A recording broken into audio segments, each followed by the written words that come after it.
So, ladies and gentlemen, welcome to our video of Venus in Uttarashada Nakshatra.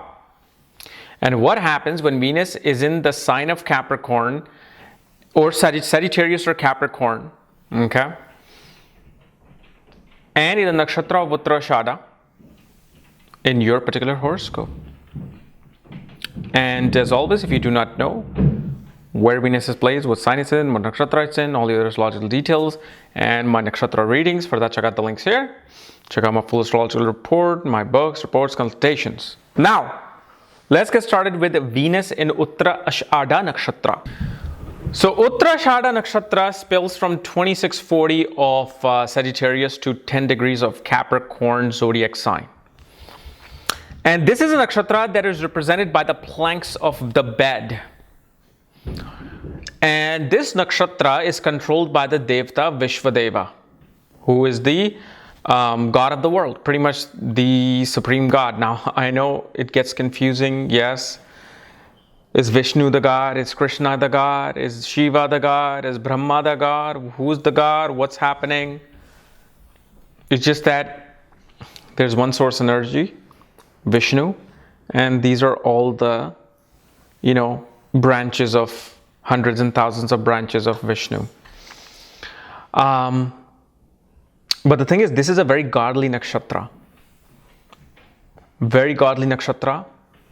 Very regal nakshatra. Why? Think about it. Now, why is Uttarashada is known as one of the best nakshatras to have? The undefeated nakshatra. The nakshatra of prosperity. Think about it. What is directly opposite to Uttarashada? It's Pushya. Pushya Nakshatra. Pushya and both Punravasu are directly opposite to this nakshatra. But Pushya mainly. And Pushya is known as the emperor of nakshatras. So if Uttarashada is the king, Magha is the emperor, but Uttarashada is a very prosperous nakshatra because it's directly opposite to Pushya. And this is why it shows that. So Venus, as you know, will always represent your spouse, your husband, your wife. Okay? And if you watched my video yesterday on which nakshatra is you, you'll understand that Venus can also become you. So when this nakshatra or Venus is in the nakshatra, what it shows me is that first of all, your spouse will love being in the lap of luxury. Your spouse wants the best of the things.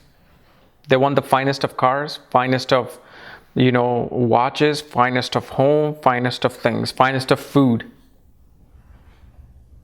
Your spouse is undefeated in every task he or she takes, especially after the age of 35.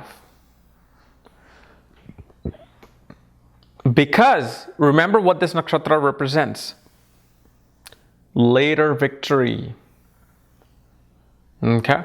So early victory is all about defeat with Uttarashada. I don't care what planet is in there. It's all about facing defeat. And you feel like, oh my God, what is happening? But then Uttarashada person doesn't realize that, whoa, I am going to be given back my throne. Kind of like, think of like Aragorn from Lord of the Rings. He's a strider, as they call him. But he's exiled. He's the king who was exiled. And then he got his kingdom back. But when he was exiled, he's just facing defeat. He's like living in caves and going in jungles and whatnot. So, and I think Sri Ram had this nakshatra or no?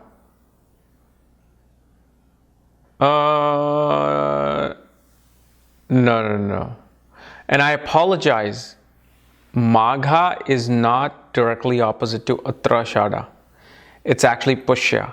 I apologize. After marriage, your spouse's life is going to shoot up.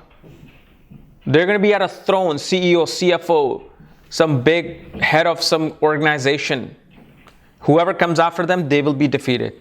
Nobody can last a chance. Even if they sue your spouse, come after your spouse legally or even physically, they can't hurt him.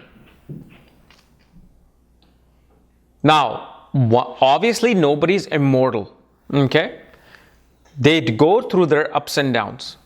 But the thing is, if they're pushed down, if they're punched, they will still get back up and hit the other person, and the other person will fall down. So even though early in life, if you punch them, they will lose. But later in life, when you punch them, they will get up and fight back. That's the Uttarashada.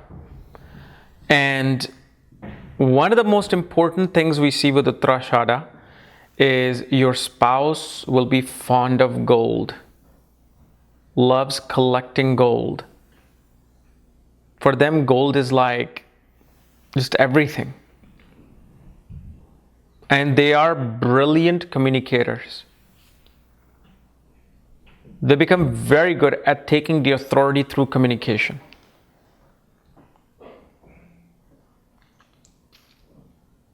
But the thing is, because this nakshatra contains the nakshatra of Abhijit, the nakshatra of undefeated, and especially if you're born in that section of Uttarashada, a person becomes undefeated. Now, one of the things that you will see that this person always feels like your spouse will always feel like, I always feel like I have to fight a war. I don't know why.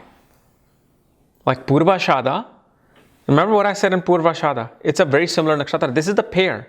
Like Pushya and Punravasu, Purva Falguni, Uttara Falguni. This is Purvashada and Uttarashada. They're pairs. They're very similar to each other. One is the higher octane to the other. So Uttarashada is more higher in a position than Purvashada. Now, obviously, depending upon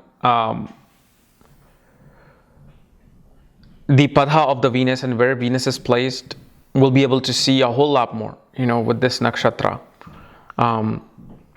But just know that, and also the other thing that I've also noticed with Uttarashada, people get married late with Uttarashada.